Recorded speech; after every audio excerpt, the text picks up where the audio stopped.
మంచి ప్రేమ వాళ్ళ పరిశుద్ధ గ్రంథంలో నుంచి రోమీయులకు రాసినటువంటి పత్రిక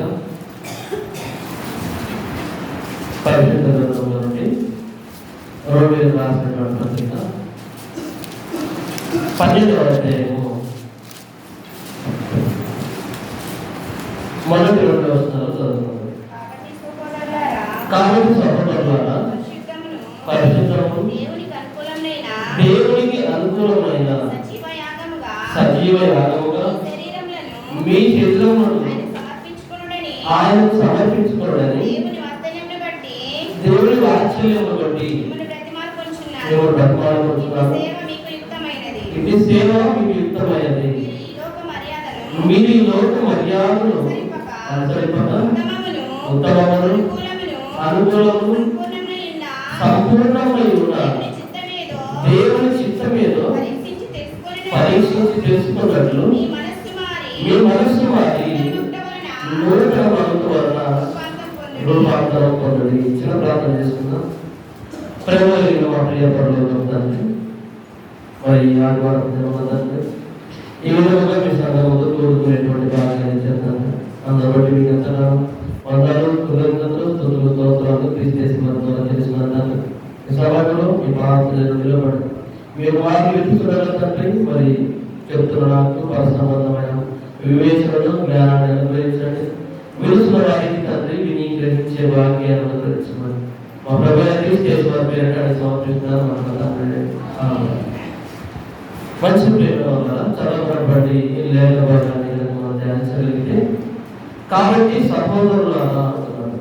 ఇది రోమిలకు రాసినటువంటి పత్రిక. ఎవరికి ఎవరు ఈ పత్రికను రాశారు అన్నప్పుడు ఎవరు రాశారు ఈ పత్రికను? ఎవరు రాశారు? పౌలు గారు రోమిలకు రాసినటువంటి పత్రిక. రోమిలు అంటే ఎవరు? రోమిలు అంటే ఎవరు? రోమా ప్రాంతంలో ఉన్నటువంటి వారు. రోమిలు అంటే రోమా దేశంలో ఉన్నటువంటి వారు. ఇప్పుడు మనం ఎవరు? భారతీయులు. అంటే వారి దేశాన్ని బట్టి ఆ దేశం పేరుతో ఆ దేశంలో నివసిస్తున్నటువంటి వారికి ఆ పేరు ఆ దేశం పేరును కూడా ఆపాదించి మాట్లాడతారు. అమెరికాలో ఉండేటువంటి వాళ్ళు ఏమంటారు? అమెరికన్స్ అంటారు. అలానే భారతదేశంలో ఉన్నటువంటి మనల్ని భారతీయులు లేదా ఇండియన్స్ అంటారు. ఇక్కడ కూడా పౌలు గారు రోమిలకు రాస్తున్నాడు. రోమిలు అంటే రోమా ప్రాంతంలో ఉన్నటువంటి వారికి ఎవరెవరు ఉన్నారు అక్కడ? సో రోమిలు రోమా ప్రాంతంలో ఎవరున్నారు? ఎవరికంటున్నాడు? సహోదరులారా అంటున్నాడు. పౌలు గారు ఏమని సంబోధిస్తున్నాడు? సహోదరులు అంటే ఎవరు? దేవుణ్ణి ఎరిగినటువంటి వారు. ఇక్కడ 2 రకాలైనటువంటి ప్రజలు ఉన్నారు ఈ ప్రాంతంలో. ఒకటి ఇజ్రాయెల్ నుంచి రక్షింపబడి క్రైస్తవులుగా ఉన్నవారు ఉన్నారు. ఇజ్రాయెల్ నుంచి రక్షింపబడి క్రైస్తవులుగా మారిన వారు ఉన్నారు. అదే సమయంలో అన్ని దేవుళ్ళ నుంచి కూడా మారు మనసు పొంది క్రైస్తవులైన వారు కూడా ఉన్నారు. ఎవరు ఉన్నారు? ఇజ్రాయేల్ నుంచి రక్షింపబడి క్రైస్తవులుగా మారిన వారు ఉన్నారు. అన్ని జనులలో నుంచి రక్షింపబడి క్రైస్తవులుగా మారిన వారు కూడా ఉన్నారు. ఇది ప్రారంభపు సంఘము ఏర్పడినటువంటి ప్రారంభపు దినాల్లో రాసినటువంటి పత్రిక, ప్రారంభ సంవత్సరం. అయితే ఇటు 2 చరిత్ర నుంచి బ్యాక్గ్రౌండ్ నుంచి వచ్చినటువంటి వారు. ఒకటేమో ఇజ్రాయెల్ బ్యాక్గ్రౌండ్ కొంతమంది అయితే, ఇంకొంతమంది అయితే అన్ని జనాల నుంచి వచ్చినటువంటి వారు. మొత్తానికైతే క్రైస్తవులయ్యారు, సంఘముగా కొడుకుంటున్నారు. కేవలం వారికి మాత్రమే రాసిందా? వాళ్ళకి మాత్రం వర్తిస్తాయా ఈ మాటలు? అందరికీ కూడా వర్తించేటువంటి మాటలు.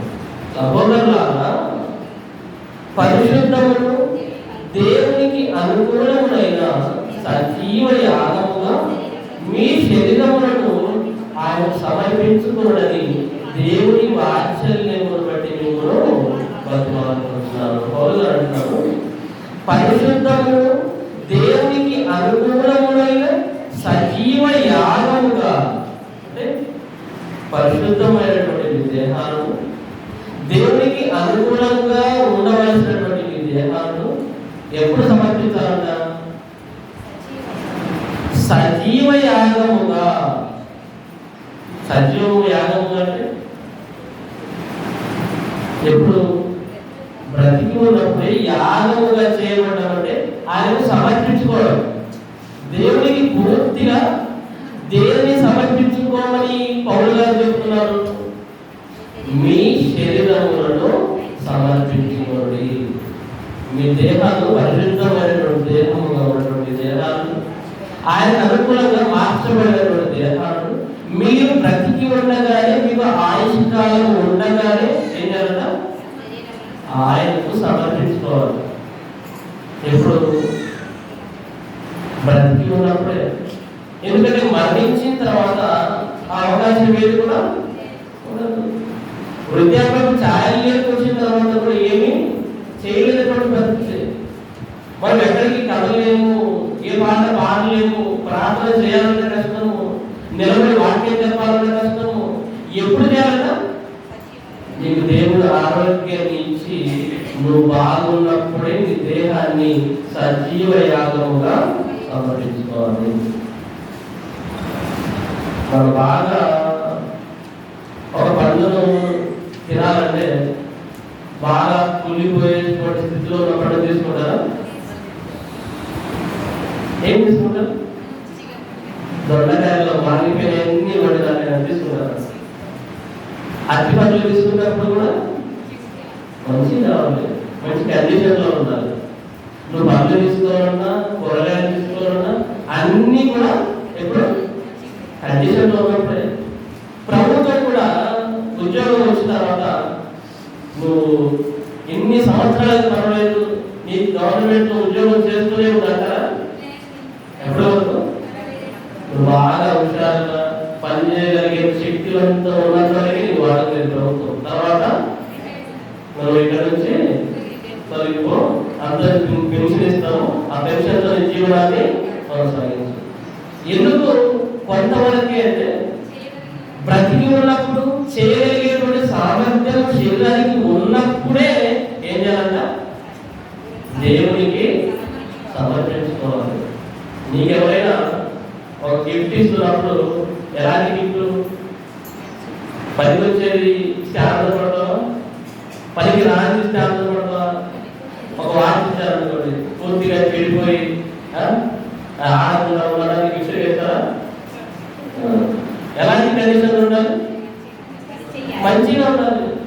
ఒక గిఫ్ట్ ఏదైనా ఇస్తున్నారంటే అది బాగా కండిషన్ లో ఉందా లేదా అని తీసుకోవాలి. అలాగే మన దేహాలు కూడా ఎప్పుడు దేవుడు అడుగుతున్నాడు అన్నప్పుడు, ఎప్పుడు దేవుడు కోరుతున్నాడు అన్నప్పుడు, ఎప్పుడంట? సజీవంగా ఉన్నప్పుడు, అది నీ సామర్థ్యము ఉన్నప్పుడే, నీ శరీరానికి శక్తి ఉన్నప్పుడే, నీ శరీరం ఆరోగ్యంగా ఉన్నప్పుడే నువ్వేం చేయాలన్నా? నీ దేహాన్ని దేవునికి సమర్పించుకోవాలి. వయసు అంతా అయిపోయిన తర్వాత ఎప్పుడు దేవుడు గుర్తొస్తాడు? చాలా మంది పూర్తిగా శరీరం పని చేయనప్పుడు దేవుడు గుర్తుకొస్తాడు. పూర్తిగా ఆరోగ్యంలోకి వెళ్ళినప్పుడు గుర్తుకొస్తాడు. పూర్తిగా దేవుడు సామర్థ్యం లేనప్పుడు గుర్తుకొస్తుంది. కానీ అన్ని ఉన్నప్పుడు దేవుడు గుర్తుకొస్తాడా? శరీరం బాగా ఉన్నంత కాలం దేవుడు గుర్తున్నాడు. ఆ శరీరానికి కొంత ఇబ్బంది కలిగిన తర్వాత దేవుడు గుర్తొస్తాడు. కానీ అలాంటి స్థితిలో మనం ఉండకూడదని పౌలు గారు అంటున్నాడు, మీ శరీరంలో ఆయన సమర్పించుకోవడానికి దేవుని వాత్సల్యమును బట్టి నేను సత్యమాలు కోరుతున్నాను. దేవుని వాత్సల్యత, దేవునిలో ఉన్నటువంటి లక్ష్యం ఏంటంటే ఆయన వాత్సల్యపూర్ణుడు. ఏంటి వాత్సల్యత అంటే? వాత్సల్యత అంటే ఏంటి? దేవుడు వాత్సల్యత కలిగిన వాడు అంటున్నాడు. ఏంటి వాత్సల్యత అంటే? వాత్సల్యత అంటే అత్యధికమైనటువంటి ప్రేమను కనపరచడమే వాత్సల్యత. అత్యధికమైనటువంటి జాలిని, దయను, ప్రేమను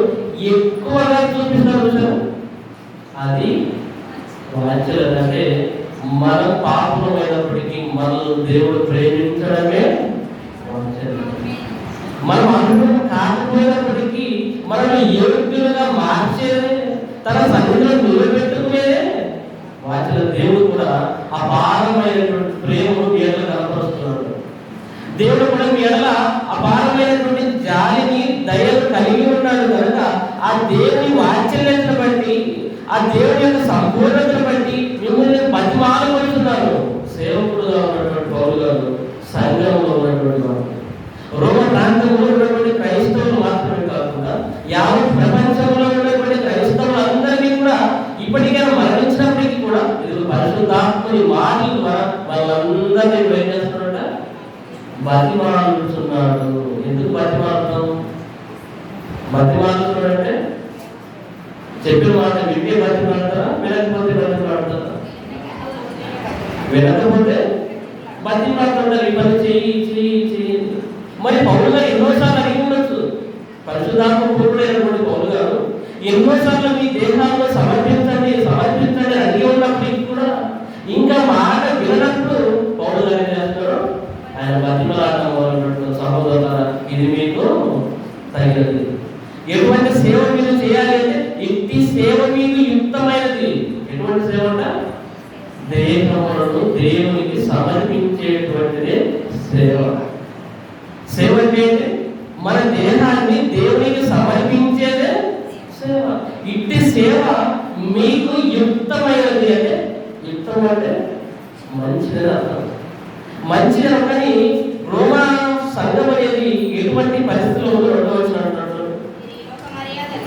మీరు ఈ లోక మర్యాదను అనుసరింపగా ఉత్తమములు అనుకూలములు సంపూర్ణమై ఉన్న దేవుని చిత్తమేదో పరీక్షించి తెలుసుకున్నట్లు మీ మనస్సు వారి నూతన మగుల వలన రూపాంతరం పొందుడి. ఎటువంటి పరిస్థితుల్లో తనముందట? మీరు ఈ లోక మర్యాదను అనుసరించవద్దు అంటున్నాడు. అంటే దేవుని సంఘం ఏ మర్యాదలకు పడిపోయింది? లోకపు మర్యాద. అంటే లోకంలో ఉన్నటువంటి కట్టడలు, లోకంలో ఉన్నటువంటి ఆచారాలు, లోకంలో ఉన్నటువంటి సంప్రదాయాలన్నింటినీ పాటిస్తారు. కానీ అవి పనికొచ్చేవి కాకపోయినా, అవి వ్యర్థమైనప్పటికీ కూడా వాటిలోనే ఉంటున్నారు. కానీ ఎటువంటిదంటే దేవుని చిత్తము ఉత్తమములు అనుకూలములు సంపూర్ణములై ఉన్న దేవుని చిత్తం మీద తెలుసుకున్నట్లు మీరు పరీక్షించి మీ మనస్సు ఆయన నూతన వలన రూపాంతరము. పేరుకు క్రైస్తవులుగా ఉన్నారు కానీ సంఘంలో ఉన్న వారి మనసు ఎలా ఉందట? ఇంకా మారలేదట. ఇంకా మారలేదు. మీ మనస్సు మారి అంటున్నారంటే ఇంకా మీరు నూతనం అవ్వాలి అంటున్నారంటే అర్థం ఏంటి? పాత్రలో ఉండాలి కదా, అంతే కదా. మానవలసిన కొన్ని బాప్తిజం పొందిన వారికి మళ్ళీ లేఖలు రాస్తూ మళ్ళీ మానవలసిన పొందమంటున్నారు. అంటే ఇంకా లోక మర్యాదలోనే నిలిచి ఉన్నాం. శరీరాన్ని దేవునికి సమర్పించడం లేదు. శరీరంతో దేవుని పని ఏది కూడా చేయట్లేదు. ఎందుకు? దేవునికి దేహాన్ని ఇవ్వాలి. దేహం ఎవరు చేశారు? కీర్తనలను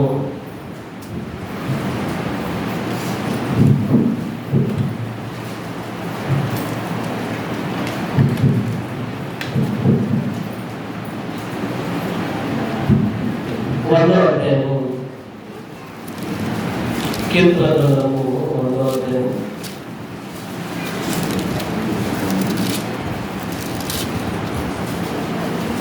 3వ వచనం. యెహోవాయే దేవుడని తెలుసుకొనుడి, ఆయనే మనలను పుట్టించెను, మనము ఆయన వారము, మనము ఆయన ప్రజలము, ఆయన మేపు. కింద ఏముంది? మనము మనమే యెహోవాయే దేవుడని మీరు తెలుసుకోవాలి. ఆయనే మనలను ఎవరు పుట్టించారంట? మనల్ని మా అమ్మ అన్నారు దేవుడికి సంబంధం లేదంటారా? ఎవరు పుట్టించారు? అమ్మ నాన్న పిల్లలు కావాలన్న కోరిక ఉన్నా, పిల్లలు కలగనటువంటి వారు, పొందుకోలేనటువంటి వారు ఎంతమంది లేదు సృష్టిలో? వారికి ఉన్నటువంటి ఆలోచన బట్టి పుడుతున్నారా? ఎవరు తెలియజేస్తున్నారంట?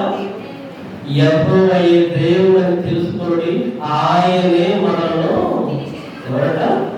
దేవుడే మనలో తన సంకల్పాన్ని బట్టి తల్లి గర్భంలో ప్రవేశపెట్టడం ద్వారా ఇది భూమి మీదకి మనలో తీసుకొని వస్తున్నాడు.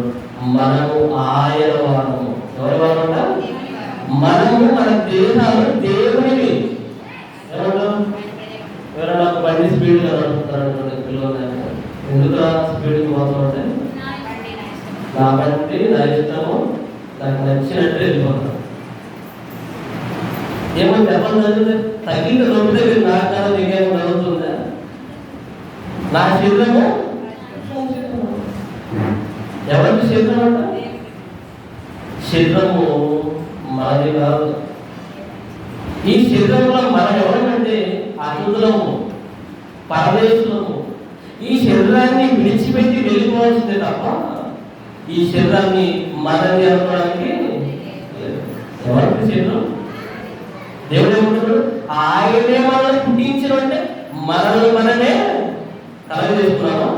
ఈ శరీరం ఇలా ఉండాలని, ఈ ముక్కు ఇలా ఉండాలని, ఈ వెంట్రుకలు ఇలా ఉండాలని, అందంగా ఉండాలని, రూపాన్ని మంచి రూపాన్ని కలిగి ఉండాలని, రూపమంతా మనమేమైనా డిసైడ్ చేసుకున్నామా?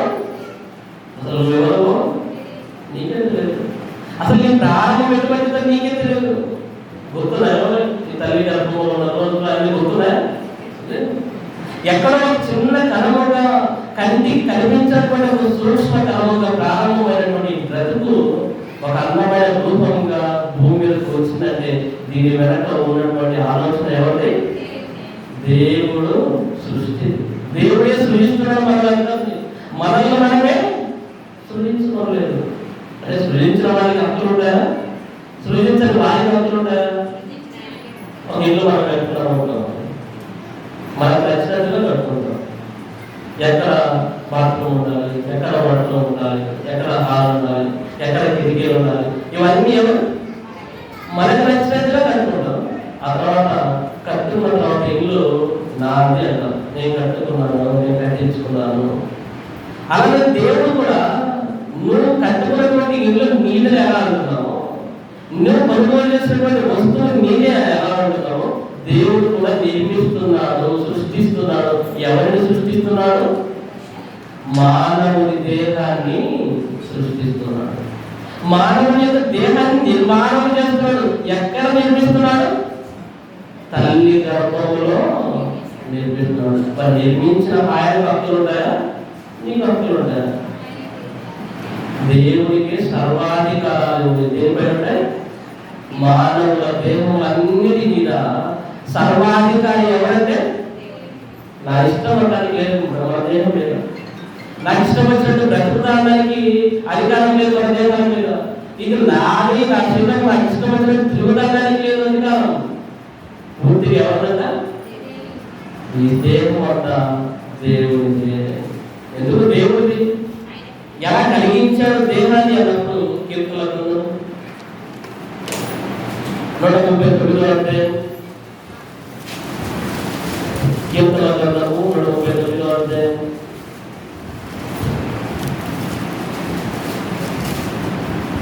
పదమూడు 14 వచనం. నా అంతరింద్రియములను నీవే కలుగ చేసితివి, నా తల్లి గర్భమందు నన్ను నిర్మించిన వాడము. భక్తుడైనటువంటి దావీదు గారు అంటున్నాడు, తండ్రి నా ఇంద్రియములన్నీ కూడా అవి బావిట అవయవాలైన, కంటికి కనిపించేటువంటి అవయవాలైన, కంటికి కనిపించినటువంటి అవయవాలైన అన్నిటినీ ఎవరు కలుగజేశారు? నీవే కలుగజేసితివి, నీవే తండ్రి అంటున్నాడు దావీదు గారు. నా తల్లి గర్భమందు నన్ను నిర్మించిన వాడము. దావీదు గారు ఎంత ఆలోచన చేస్తారు? ఆత్మపూర్ణుడై ఆయన పలుకుతున్నటువంటి మాటలు ఎంత ఆలోచిస్తున్నాడు? నా తల్లి గర్భంలో నాకు నిర్మాణం చేసింది. మనం అనుకుంటాం పుట్టిన తర్వాత పోలికలని నాయొచ్చాయి, నీ వచ్చాయి, వాళ్ళు వచ్చాయి అనుకుంటాం. అర్థం వచ్చాయి, మామూలు వచ్చాయి. ఎవరు కలిగేశారు? ఎందుకు దేవుడు ఆ రూపురేఖలు పెడుతున్నాడు మనిషిలో అంటే తల్లిదండ్రులకు మన పిల్లల మీద ప్రేమ, ఆ బంధం అలాగే ఉండాలి.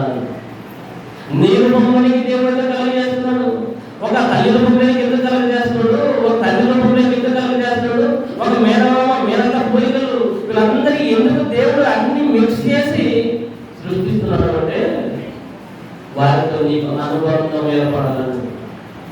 నీ రూపమైనప్పుడు, నీ వారి రూపమైనప్పుడు నువ్వు వారిని ప్రేమిస్తావని, వారిని బాగా చూసుకుంటావని దేవుడు ఆ రూపాన్ని కళ్ళ ఎదుట పెడుతున్నాడు. నా తల్లి గర్భమందు నన్ను నిర్మించిన వాడము దేవుడు నిర్మాణకుడు. మానవుడి యొక్క దేహములన్నిటికీ నిర్మాణం చేసేటువంటి నిర్మాణకర్త ఎవరు? ఆయన దేవుడు.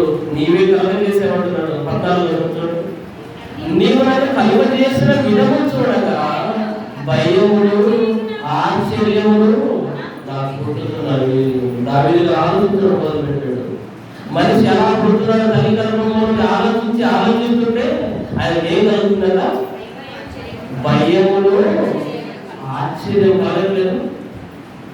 భయం పడుతుందంటే దావీదు గారికి అసలు నేను ఎలా పుట్టాను అని ఆలోచిస్తే దావీదు గారికి ఏం కలుగుతుందా? భయం. ఎందుకు భయం? ఒక చిన్న కణం కంటికి కూడా కనపడుతుంది.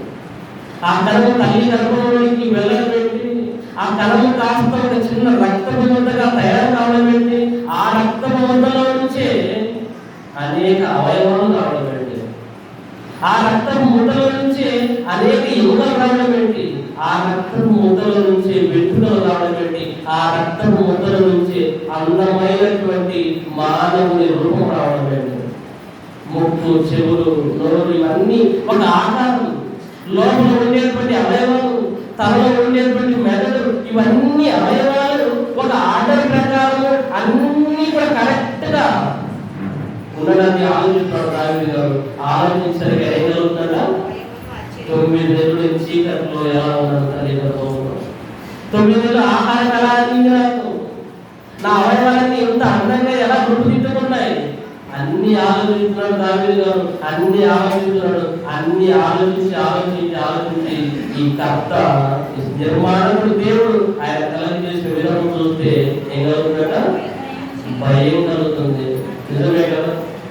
నిజమే కదా? భయం కలగదు. మనకి జన్మ గురించి మనం ఆలోచించుకుంటే భయం కలగదు. ఎంత విలువైనటువంటి దేహం మానవుని యొక్క దేహం. ఎక్కడ మొబైల్ ఏదైనా ఒక పార్ట్ పోయిందనుకోండి, మళ్ళీ మొబైల్ తప్పపోతే చేస్తారు. మరి శరీరానికి ఒక వెంట్రుకను నలుపు కానీ తెలుగుపోయినటువంటి ఒక వెంట్రుకను కూడా నువ్వేం చేయగలరా? రంగు వేసుకుని కొద్దిసేపు కొద్ది కాలం నలుపు చేయగలం అంతే. 12 చేయగలుగుతాం. ఇంత అథెంటిక్ గా, ఇంత యూనిక్ గా నిర్మాణం ఎక్కడ ఉందా? బిల్డింగ్ మనుషులు ఎనగలుగుతారు, ఫోన్ తయారు చేయగలుగుతారు, ఒకటి వజ్రాలు ఎందుకంటే రాజుని తయారు చేయగలుగుతాడు, కానీ మనిషిని మాత్రం తయారు చేయగలుగుతాడు. ఒక మనిషి దేశంలో ఉన్న ఒక వెంట్రుకను తయారు చేయగలుగుతాడు చెప్పండి. మనిషి ఇంత సాంకేతికంగా అన్ని టెక్నాలజీ అంతా నేర్చుకున్నాడు కదా. మానవుడి దేహంలో ఒక అవయవం తయారైతే, కనీసం రక్తం తయారైతే, ఎవరికైనా యాక్సిడెంట్ అయిపోయింది అనుకోండి, ఎవరికైనా ఆరోగ్యం బాగాలేదు అనుకోండి, ఎవరికైనా రక్తం తక్కువైంది అనుకోండి, రక్తం ఎక్కించాలి. మరి రక్తం తయారు చేయగలుగుతారా? ఎవరి వాళ్ళు? మనిషి రక్తమే మళ్ళీ ఎక్కించాలి. ఒక్కొక్క మనిషి రూపురేఖలు ఒక్కరికే. ఆ మనిషిలా ఇంకెవ్వరు కూడా ఒక ఏలు ముద్ర ఉంది అనుకోండి. ఇంతకుముందు ఏలు ముద్ర అంటే ఏలు ముద్ర కానీ వేలు ముద్ర ఎలా చేసేవాళ్ళు. ఇప్పుడు అందరికీ ఏలు ముద్రలే. ఇంతకుముందు చదువు రాకపోతే ఏలు ముద్ర వేస్తుంటే ఏలు ముద్ర అనేవాళ్ళు. ఇప్పుడు అందరూ ఏలు ముద్ర కాదా? మొబైల్ ఫోన్ లాక్ వేయాలంటే ఏలు ముద్ర. నువ్వు స్థలాలు ఏమనుకుంటే రిజిస్ట్రేషన్ చేయాలంటే నాకు చదువు సంతకం పెడతానంటే సంతకం కాదు కావాల్సింది ఏలు ముద్ర. ఎందుకు? సంతకం ఎవరైనా పోర్చరీ చేయగలుగుతారు, ఎవరైనా కాపీ చేసి నీ సంతకం లాగే పెట్టగలవచ్చు, కానీ ఏలు ముద్ర ఎవరి వల్ల కాదు. ఈ కన్నులో ఉండేటువంటి రెటీనా, ఈ కన్ను నీ కన్నుల ప్రపంచంలో ఎవరికి కలుగుతుంది. నీ నాలుకలాగా ఎవరికి నాలుక ఉండదు. ఉంటుందా? ప్రపంచంలో ఒక్కొక్క మనిషి ఆ ఒక్కరికి ఎవరికి ఏవి కూడా సెట్ అవ్వదు. దేవుడు ఇంత కరెక్ట్ గా ఎంత యూనిక్ గా తయారు చేశారు చూడండి, ఎంత స్పెషల్ గా. నీలా నీ ఏడు ముద్రలు ఇంకొకరికి మ్యాచ్ అవ్వదు. ఆఖరికి చెప్పాలనుకుంటే నీ శరీరానికి కూడా ఒక వాసన ఉంటుంది, బాడీ స్మెల్. ఆ వాసన ఇంకొకరికి ఉండదు. ఒకే ఒక నీ కంటి చూపు, నీ రెటీన వేరు, నీ నాలుగులో మీద ఉండేటువంటి మచ్చలు కూడా మర్చిపోతావు, నీ ఏడు ముద్రలు ఇంకొకరికి ఉండవు. ఆఖరికి మన శరీరానికి కూడా ప్రతి ఒక్కరికి ఒక బాడీ స్మెల్ ఉంటుంది. చూడండి, నేరాలు జరిగినప్పుడు కుక్కలు అక్కడ నేరం జరిగిన ప్రాంతంలో వదిలిపెడితే జస్ట్ ఒక అక్కడ దొరికినటువంటి దాన్ని వాసన చూసి వాడు ఏది వెళ్ళిపోయాడో అటు పరిగెత్తింది. మన ఆగస్ట్ 15కి కొన్ని డ్రిల్స్ చేశారు, చూసారా యూట్యూబ్లో?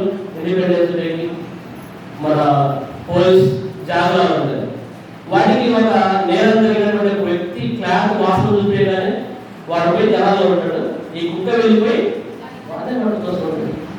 అంటే దేవుడు మానవుని శరీరాన్ని ఎలా కలిగించాడన్నప్పుడు దానిలో ఉన్న ప్రత్యేకతలు ఎన్ని అంటే మనం చెప్పలేము. ఎన్ని ప్రత్యేకతలు, ఎంత విలువైనదిగా దేహాన్ని దేవుడు తయారు చేశాడు, ఎంత స్పెషల్ గా దేవుడు దేహాన్ని తయారు చేశాడు. ఎవరు కూడా ఈ నిర్మాణాన్ని కాపీ చేయలేదు, తయారు చేయలేదు. ఆఖరికి కవల పిల్లల్లో కూడా వేలు ముద్రలు ఒకరికి ఒకరు మ్యాచ్ అయ్యారు. ఎంత అద్భుతమైనటువంటి సృష్టి, ఎంత అద్భుతమైన సృష్టి. గుండె ఒక రోజు 1,00,000 సార్లు ఎన్నిసార్లు 1,00,000 సార్లు అది కొట్టుకుంటుంది, పంపింగ్ చేస్తుంది బ్లడ్, రక్తాన్ని మానవ దేహం అందరికీ అది ఇలా ఇలా కొట్టుకుంటుంటే మొత్తం అన్ని అవయవాలకు రక్తం సరఫరా అవుతుంటుంది. మన దేశంలో ఉన్నటువంటి మరి రక్తనాళాలన్నింటినీ లెక్కేసి పొడుగు పరిస్తే భూమి 2 సార్లు తిరిగి వచ్చేంత పొడవు ఉంటాయంట. మానవుడి దేహంలో ఉండేటువంటి రక్తనాళాలన్నీ ఒక పొడవుగా పరిస్తే భూమిని 2.5 సార్లు చుట్టి వచ్చేంత పొడవు ఉంటాయంట. ఎంత పొడవు? మరి ఎంత వ్యవస్థ, నరాల వ్యవస్థ ఏంటి, కిడ్నీల వ్యవస్థ ఏంటి, గుండె వ్యవస్థ ఏంటి, మానవుల్లో మెదడు వ్యవస్థ ఏంటి, ఎముకలు, ఆఖరికి మనిషి చనిపోయి పాతి పెట్టిన మానవుని పనులు దంతాలతో కులిపోవు, అంత గట్టిగా అంత స్ట్రాంగ్ గా ఉంటాయి. ఇంకొక ఆశ్చర్యమైన విషయం ఏంటంటే పుట్టినప్పుడు పిల్లలకి ఎన్ని ఎముకలు ఉంటాయి? పుట్టినప్పుడు పిల్లలకి ఎన్ని ఎముకలు ఉంటాయి? 270 ఎముకలు ఉంటాయి. పుట్టినప్పుడు పిల్లల్లో ఎన్ని ఎముకలు ఉంటాయి? మరి పెద్ద అయిన తర్వాత ఎన్ని ఉంటాయి? ఎన్ని ఉంటాయి? 70 ఎన్ని ఉంటాయి? 206 ఎముకలు. మరి మిగతా ఎన్ని? ఇది దేవుడి సృష్టి అంటే. దేవుడి సృష్టి అంటే ఇదే. 270 ఎముకలుగా పుట్టినటువంటి మానవుడి దేహం కాస్త 206 ఎముకలుగా మార్చిపోయింది. అసలు రక్త ముద్దల నుంచి గట్టి ఎముక రావడం ఏంటి? అదే కదా, పిండం ఉన్నప్పుడు ఏముంది? చిన్న రక్త ముద్ద. ఆ రక్త ముద్దల నుంచి గట్టి ఎముకలు ఎలా వస్తున్నాయి? దాని మనవడు కూడా ఆలోచించాడు సృష్టి గురించి. దాని మనవడు కూడా కొడుకు, దాని కొడుకు కూడా ఆలోచించాడు. ఎవరైనా సొలొమోను గారు అన్నాడు ప్రసంగ గ్రంథంలో, చూడాలి గర్భమందు ఎముకలు ఏ రీతిగా ఎదుగునో మీకు తెలియదు. ప్రసంగ గ్రంథం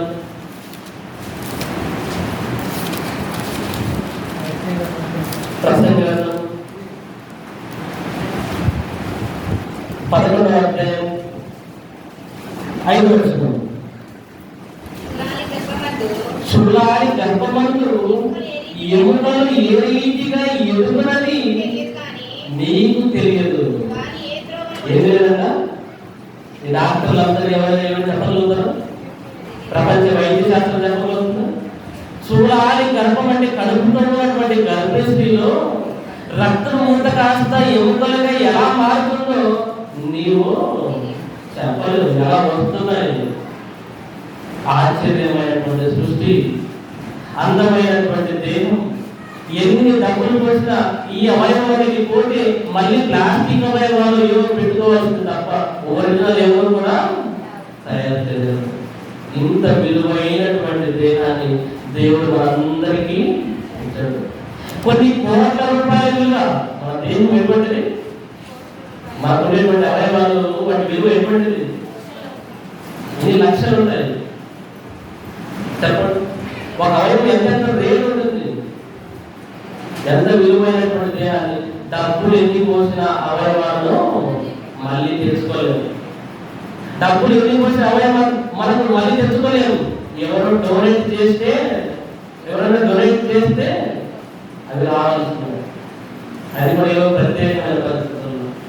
మరి ఇంత విలువైనటువంటి దేహాన్ని మనకి ఇచ్చినప్పుడు ఈ దేహాన్ని మనం ఏం చేస్తాం, పట్టించుకోవాలి. ఈ దేహాన్ని మనం పట్టించుకోకపోగా ఏమంటాం, నా దేహము నా ఇష్టం. ఒక కావాలంటే ఒళ్ళంతా పచ్చబొట్లే పడిపించుకున్నాడు అప్పుడు. ఎందుకంటే ఒక్కొక్కరు రకరకాల డ్రగ్స్ తీసుకుంటుంటాడు, శరీరాన్ని పాటు చేసుకుంటాడు. ఎందుకంటే అందమైనటువంటి విలువైనటువంటి మానవ దేహాన్ని ఎలా చేస్తాడు, ఎలా పడితే అలా దీన్ని పాడు చేస్తున్నాడు. అందుకే దేవుడు అంటాడు, సహోదరులారా పరిశుద్ధమును దేవునికి అనుకూలమైన సజీవ యాగముగా మీ దేహమును మీ శరీరమును నాకు సమర్పించుకోవాలి. ఏం చేయాలంట, దేహాన్ని ఇచ్చి ఎవరు చెప్పుకున్నాం, ఎంత విలువైన దేహాన్ని ఇచ్చినా మనం చేసుకున్నాం. మరి ఇచ్చినటువంటి దేహాన్ని నువ్వు ఏం చేయాలంట, దేవునికి సమర్పించుకోవాలి. సమర్పించుకోవడమే సేవ. నువ్వు సేవ చేస్తున్నావు అంటే నీ దేహాన్ని నువ్వు సమర్పించుకోవాలి. ఈ సమర్పణలో కూడా అనేకమైనటువంటి రకాలైనటువంటి రోడ్లకు రాసినటువంటి పత్రిక 12వ అధ్యాయము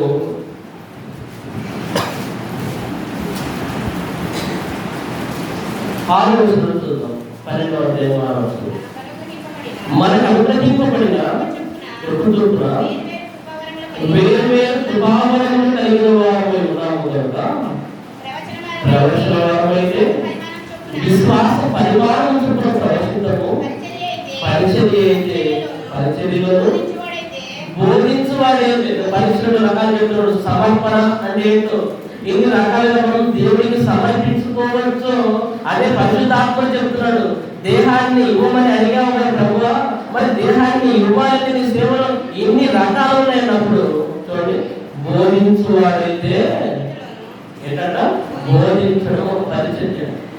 దేవుడి వాక్యం బోధించడం అనేది ఏంటి మరి బోధించడం అంటే ఏదో వాళ్ళు లైవ్ పట్టుకొని చెప్పేదే కదా అనుకుంటారు చాలా మంది, అంతేనా?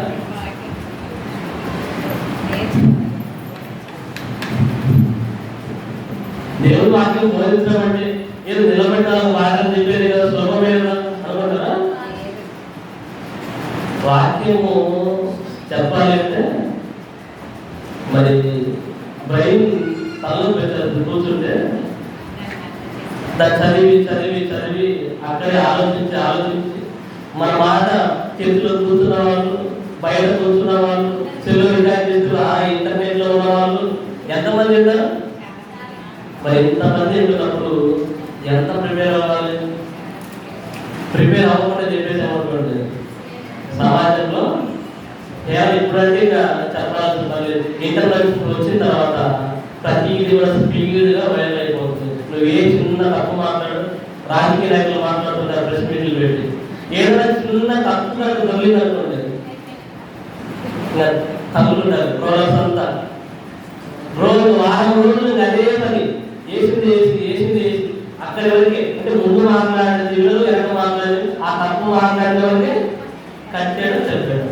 అది లోకంలోనే చిన్న చిన్న లోకరీతిలో మాట్లాడినప్పుడు తప్పు జరిగితే ఏమైపోతుంది, నేరం జరుగుతుంది. అలాంటప్పుడు దేవుడు వాక్యం సిద్ధపాటు లేకుండా, సరైనటువంటి ప్రిపరేషన్ లేకుండా, వాక్యం తెలియకుండా మాట్లాడితే కేవలం చదివిన తర్వాత వింటున్న వాళ్ళు ఆ వాక్యాన్ని అర్థం చేసుకోలేదు. నువ్వు తప్పుగా చెప్తే తప్పుగా అర్థం చేసుకుంటారు. ఎందుకంటే చాలా మంది మరి చదువు లేని వాళ్ళు చాలా మంది ఉంటారు. నువ్వేది చెప్తే దాన్ని సరే అని నమ్ముతారు. ఎంత ప్రమాదకరమైంది. మీరు అనేకులు బోధకులు కాకుండా అంటాడు బాబు. ఎందుకు కాకుండా ప్రిపేర్ అయ్యి చెప్పాలి కనుక, సిద్ధపాటు ఉండదు కనుక ఏది ఎలా పడితే చెబితే దేవుని వాక్యం సమాజం మధ్యలో తప్పుడుగా అర్థం చేసుకునేటువంటి పరిస్థితులు ఉంటాయి కనుక మీరు అనేకులు బోధకులు ఎందుకు సిద్ధపాటు కలిగి బోధించాలి దేవుని వాక్యాన్ని. అంత మాత్రమే కాకుండా ఈ వాక్యం ఒకసారి మన కథలాగా ఒకే చోట పెరగదు.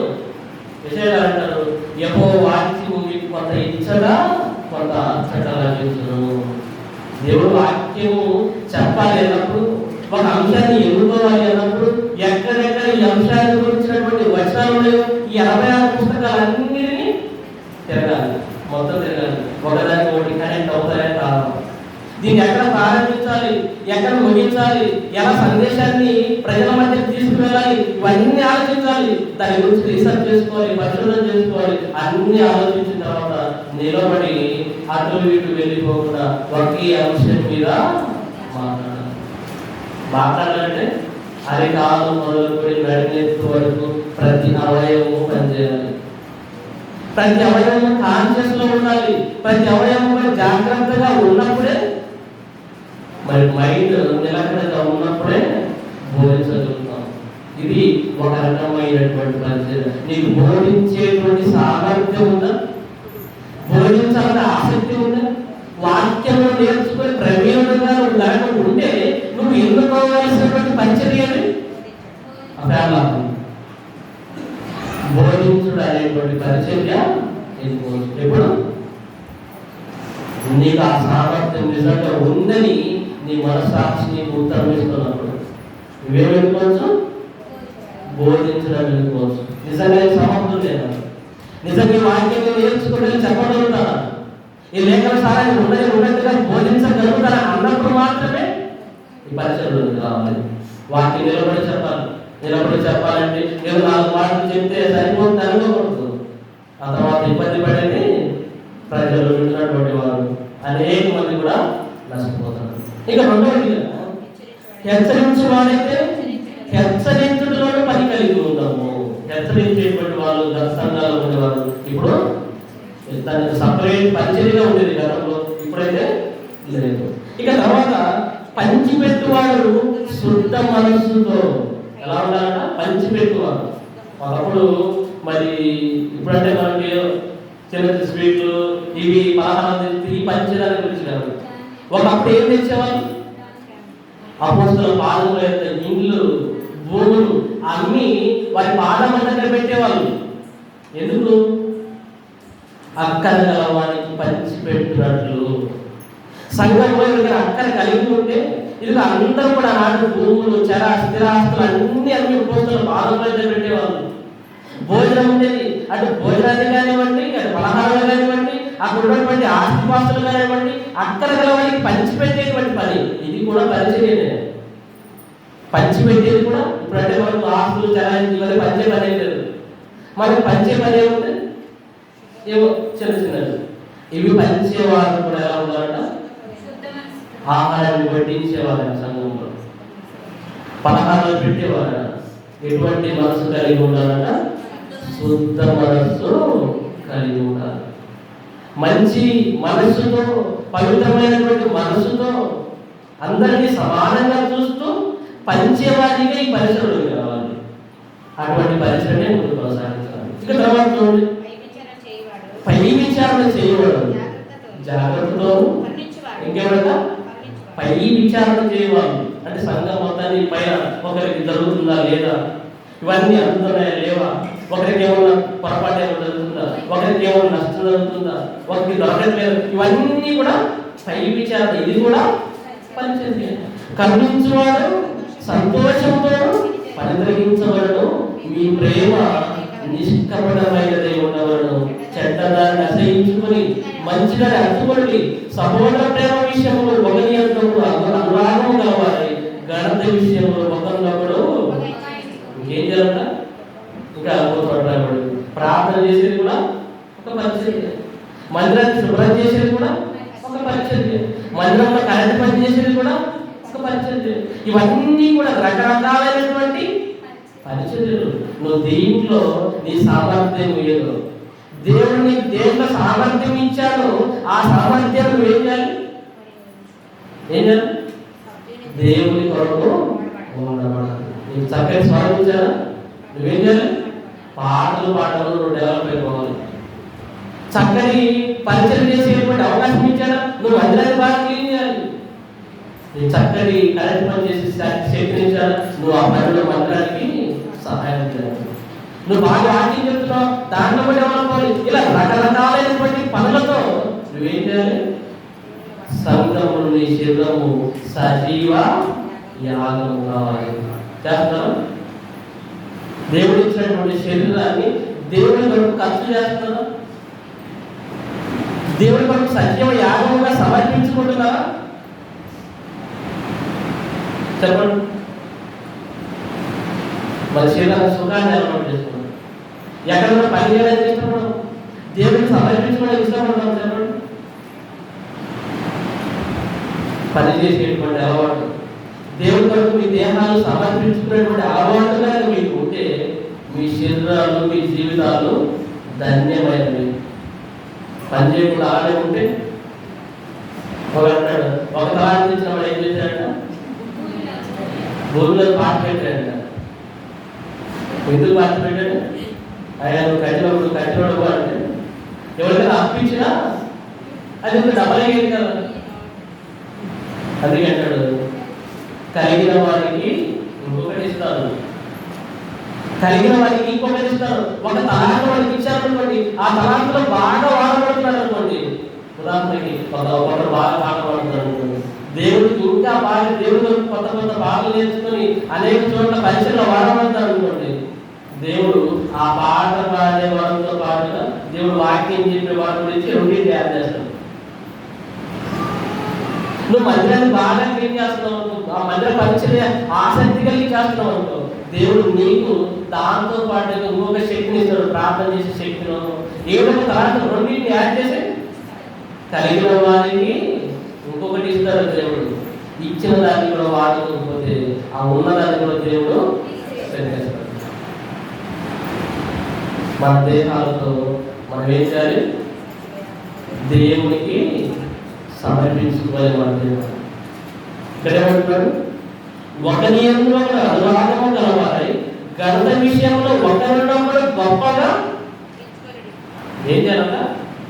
ఎవరైనా పాట బాగా పాడాడు అయిపోయిన తర్వాత సూపర్ పాడేవాడు దాన్ని ఇవ్వాలి, మంచిగా పాడేవని చెప్పాలి. ఎలా ఏదో పొగిడినట్టు ఎలా కాదు, మనస్ఫూర్తిగా నువ్వు ఇచ్చేయాలి. బాగా పాడావమ్మా, బాగా పాడావు చెప్తారా? ఆమె ఎందుకు పాడింది పాట? అదే ఒక వాక్యం బాగా చెప్పారు, అయిపోయిన తర్వాత మనస్ఫూర్తిగా వాక్యం బాగా చెప్పారు అని విష్ చేయాలి. ఏమంటాడు? ఘనత విషయంలో ఒకరినొకరు గొప్పగా, క్రైస్తవులు మనం చేయవలసిన పని ఒకరినొకరు ఏం చేయాలి? ప్రోత్సహించుకోవాలి. ఒకరు పాట పాడేది ఒకరు చప్పట్లు కొట్టడం, ఒకరు మంచిగా పాటలు ఎదుగుతుంటే ఒకరు నచ్చదు. ఈ లక్షణాలు మనం ఏం చేయాలంట? ఒకరినొకరు గొప్పగా ఎంచుకోవాలి. నువ్వు ఆమెకు చెప్పాలి, మళ్ళీ నువ్వు పాడినప్పుడు చెప్పాలి. ఇది క్రైస్తవుల యొక్క లక్షణం. ఇలా సంఘంలో మనం అంతా ఏం చేయాలంట? ఇదిగో క్రీస్తు శరీరంలో అవయవములుగా ఉన్న మనము ఇదిగో ఒకటి కంటికి నరకబడింది అనుకోండి, లేదా కాలి ఒక దెబ్బ తగిలింది అనుకోండి, ఏం ఏడుస్తుంది? కాలి దెబ్బ తగిలింది అనుకోండి, కన్ను ఏడుస్తుంది. కాలిగా దెబ్బ తగిలింది, కన్ను ఎందుకు ఏడవాలి? ఆ అవయవం వేరు, దాని వ్యవస్థ వేరు, ఈ అవయవం వేరు కదా.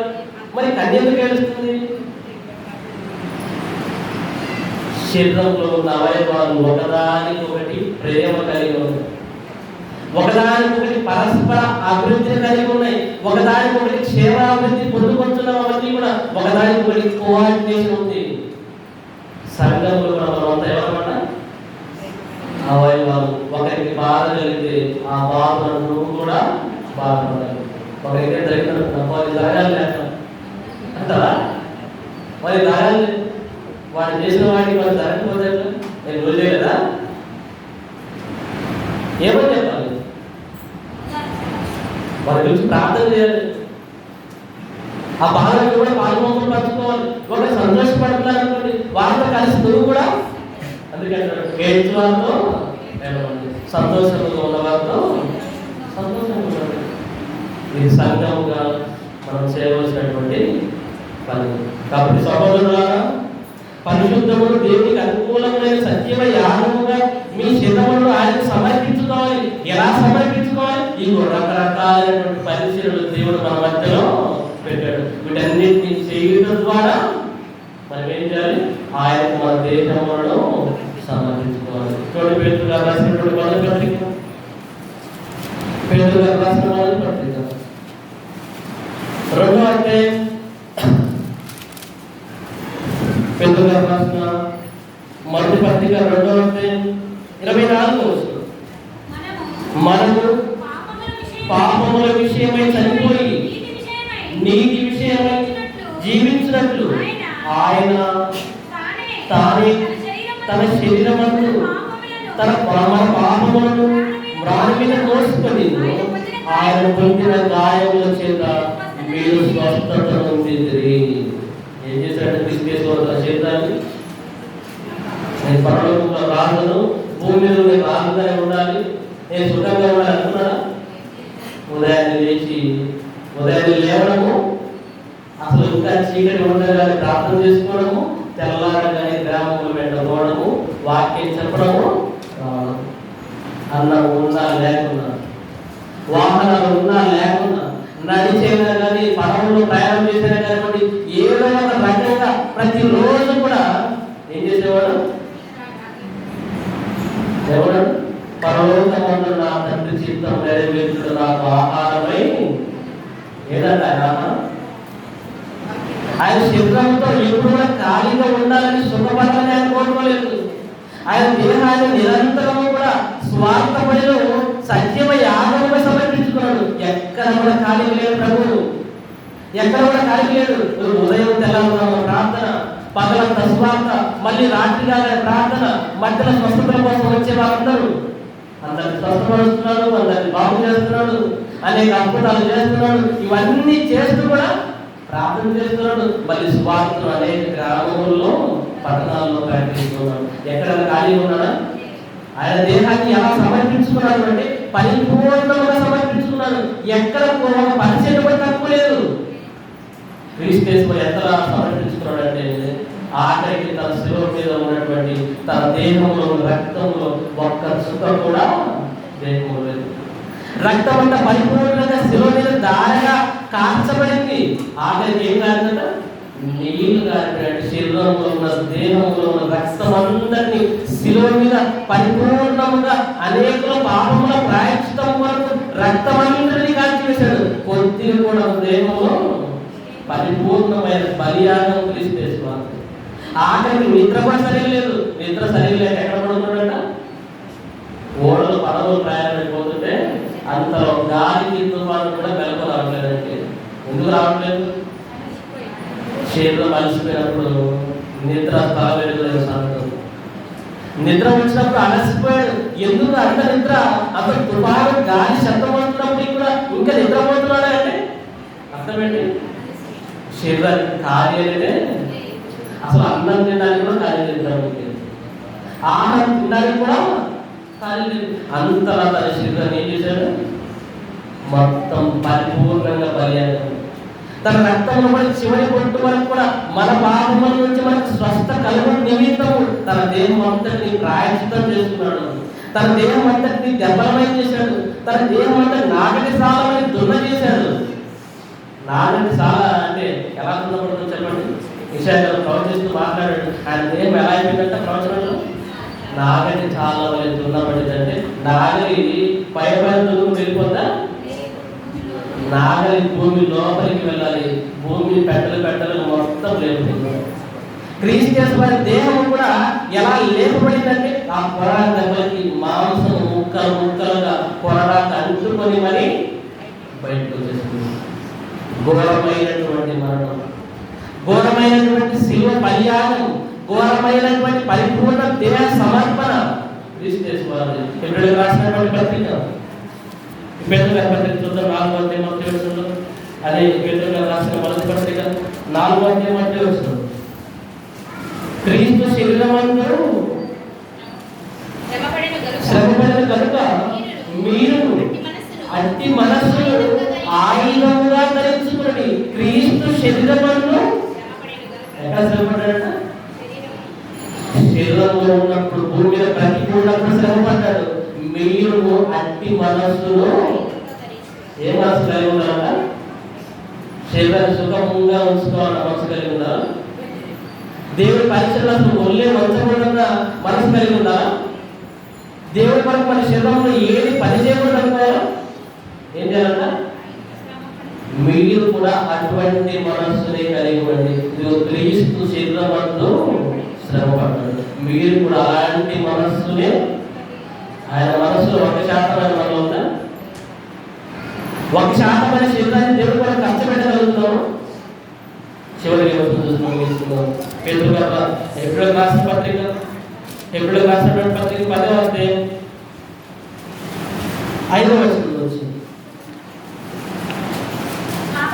కాబట్టి ఆయన ఈ లోకములో ప్రవేశించినప్పుడు ఇలా చెబుతున్నాడు, బలియు అర్పణయు నీవు కోరలేదు కానీ నాకు శరీరమును అమర్చితివి. పూర్ణ భూములను పాప పరిహార బలులు. దేవుడికి ఏమి ఇష్టమైనట? హోమాలు, బలు, జంతు బలు ఇవన్నీ కాదు. ఏమి దేవుడికి ఇష్టమైనట? అప్పుడు నేను గ్రంథపు చుట్టలో నన్ను గురించి రాయబడిన ప్రకారం దేవా నీ చిత్తము నెరవేర్చుటకు నేను వచ్చి ఉన్నాను. ఆ చిత్తాన్ని భూమి మీద పరిపూర్ణముగా తన దేహాన్ని బలియాగం చేయడం ద్వారా నెరవేర్చాడు. మనము ఆయన అనుసరిస్తున్నటువంటి వారు, ఆయన పేరు మన శరీరాల మీద, మన జీవితాల మీద ధరించుకున్నటువంటి వారు. మనం కూడా ఏం చేయాలంట? సఫలుగా పరిశుద్ధమును దేవునికి అనుకూలమైన సజీవ యాగముగా మీ దేహములను ఆయనకు సమర్పించుకోండి. దేవుడు అట్టి జీవితాన్ని, అంటే అనుభవాన్ని మనందరికీ అనుగ్రహించగలగా. ప్రభుత్వంలో ప్రవేశించగా మరి స్త్రీలో చేతలు, పురుషుల చేతలు శుద్ధి చెల్లించవలసిందిగా కోరుతున్నాను.